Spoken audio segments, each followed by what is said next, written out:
All right, this is what I believe is a 1984 C4 Corvette, but I am not quite sure.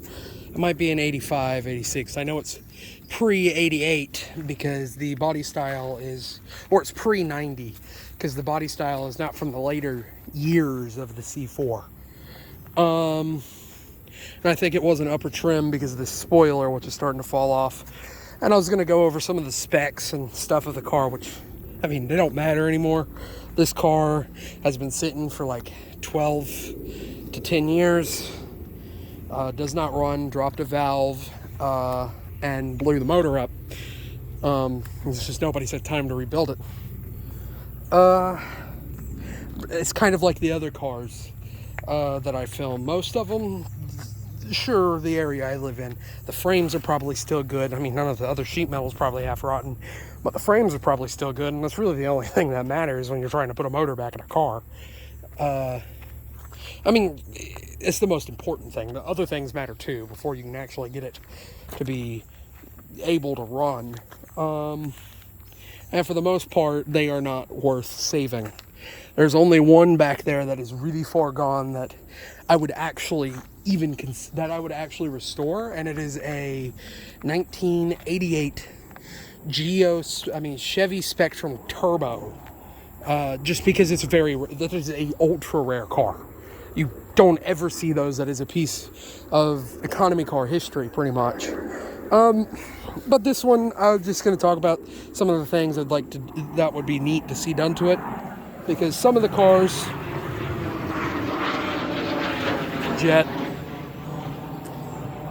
some of the cars that I film are ones that, if this channel goes somewhere, I would love to fix. All of them, really, that I film would be ones I'd love to get running again, but some of them are closer than others to that being a reality. And this is one of those that if I had the money, I could do it. But I'll go over some of the specs of it when this thing was running. This particular one was a fuel injected, which I think they all were, fuel injected, Portune injected, as they called it, 350. This one had Brodex heads on it. Not sure if that's stock.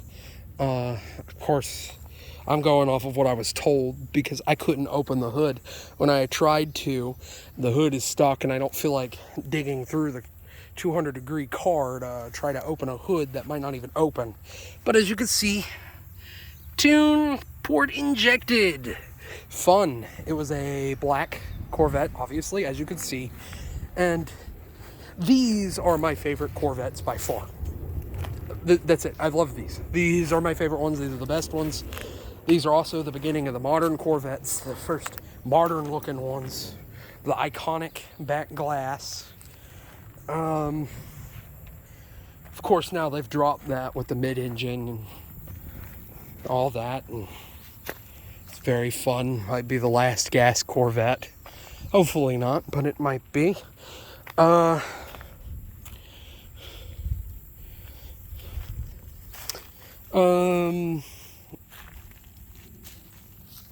So this particular one has 17-inch rims on it, I believe, which I'd kind of like to get some of these Corvette rims and put them on my Caprice. I think they'd look nice, and they're the right size I'd want too. They are 50s. I think they'd look cool on it, but I'm probably still going to go with the Bullet Magnum rims. If you want to see that, I'll have a link to that video in the description, or video of one of my Caprice in the description. And on horsepower, these cars made 208. It made about 200 horsepower. They made about 180 horsepower, 290, and 220 horsepower. Dang it, I don't remember now.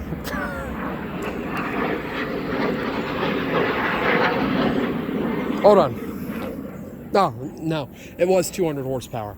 200 horsepower, 290 foot-pounds of torque, so about 300 foot-pounds of torque. Powering rear drive. This car weighed, I think, something around 2,900 pounds, 3,000 pounds. Of course, you could get a Z, I think it's a Z I forget what the variant of the Corvette was, the Z variant. But it was a higher horsepower motor with better injection, which apparently they suck. The injection always fails, apparently. I don't know. I've never owned one, never seen one. This is actually the first C4 Corvette I've ever seen. And I'd love to own one. One that's in decent shape. They were powered through here comes another jet. And they put the power to the rear wheels through a automatic transmission, 4-speed automatic. You could get a 5-speed manual. This particular one has a 4-speed automatic. I'll show you the interior, and it is very dated. As you can see, you sit really low because right there. These seats, I love the Corvette seats. That, I think, is I've done expected. I used to think this car was a rare special edition nobody knew. I couldn't find any information about, but I'm starting to think that was just put on there. That Dale Earnhardt sticker was just put on there by a dealership. And the Targa top, I found out, was stock. You could get T-types, but not T-types, but T-tops, but those are a very rare option.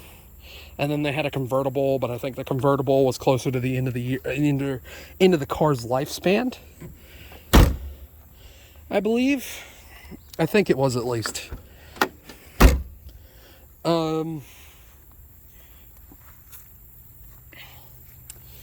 And the fin, I know, was an option. That was put on by a dealership, most likely. It's part of a Greenwood kit, which this one does not have the full kit on it. It just has the fin, which, to be fair, I kind of like. I kind of like the fin without the kit. Without just the normal Greenwood body kit, I like the fin. Of course, that one over years, the glue that they use to glue it to the body is starting to come off, so it needs to be re-glued or find a new one. And this car is all fiberglass plastic. This is a fiberglass car. Of course, Corvettes are famous for being all fiberglass. They always have been.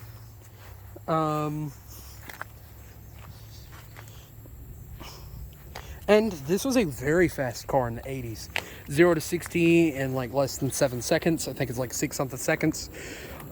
Top speed, 140 miles an hour.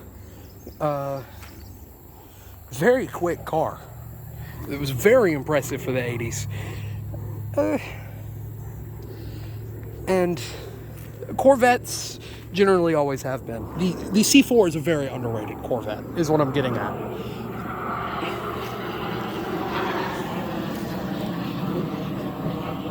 The C4 is what I'm getting at. It's a very underrated car.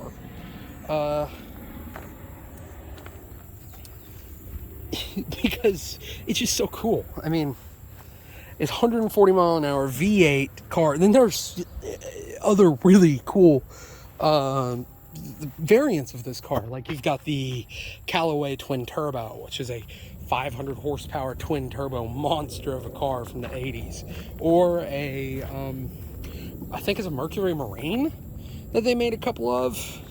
That is a overhead cam 800 horsepower monster as well. Then there's, of course, the pace car variant, and there's so many cool variants of Corvettes. Not to mention, if you could find them, the factory body kits, Greenwoods, those are really cool.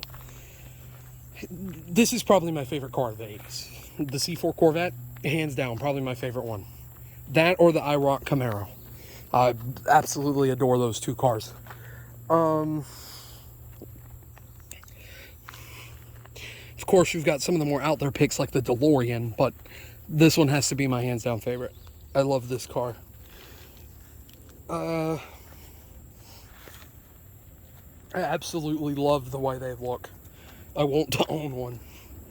And I guess I'll go ahead and say some of the things that I think would be cool to see done to this one. If anybody would even, I would probably get stalked and mocked for doing it. Get rid of the get rid of the V8. Don't put another V8 in there. Put a 4-cylinder in it. Yeah, that's right, 4-cylinder Camaro. If you just got money to burn, do a K-swap into a Camaro. Nobody does it. Nobody has done that. It'd be crazy to see. Forged internals, twin turbo. Again, this is hypothetical. This is not my car. Just before I say any of that, if I could do that, I would. If I could do that to this car, if that ever it becomes a reality, I would do that to this one. But don't know if it ever become a reality, so don't get your hopes up. If I could make it happen, I would, or I will, but don't get your hopes up is what I'm saying. Maybe sometime in the distant future or in the near future, if the channel goes somewhere, or I just make some money and I can do it, then sure. But yeah, with a manual transmission, swap a Japanese powertrain into it. Japanese 4-cylinder twin turbo, making about 430 horsepower. making about 460 horsepower to a manual gearbox, probably a 6-speed, hooked up to the rear wheels. This thing would be really cool. It would be super cool. But yeah, I guess if you've made it this far into the video, I'm gonna go ahead and say thank you for watching. And if you like the channel, I know I'm just kind of mumbling on about this car. I know I'm just kind of mumbling on about the car, but if you like the channel and you want to support it, the biggest way to do that is to like, comment, subscribe, share the video, and spread the word around. Yeah, I know there's a bunch of jets. And spread the word around about trailer park supercars. But other than that, just thank you for watching and have a good one.